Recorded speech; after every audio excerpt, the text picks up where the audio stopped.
We have several questions on the Chapter 98 repair and alteration processes. Can you elaborate more regarding the changes on that for goods coming into the U.S. or being returned from the U.S. to Canada or Mexico? So there have been a ton of changes inside of this, and really it's coming from more recent items from revocations of old rulings. And so I don't want to comment here specifically on 98 as a whole, rather than saying what we've already said, right? There are some changes. There's a lot of rulings being revoked. So we need to make sure that we have specifics so we can look at a situation like that one-on-one.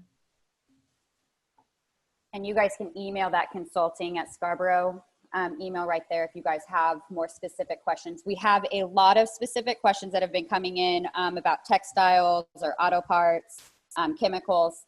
So I know that we're trying to keep it a little bit more general. So if you guys have those specific questions, email to that consulting email right there on the screen, and our team will get back to you.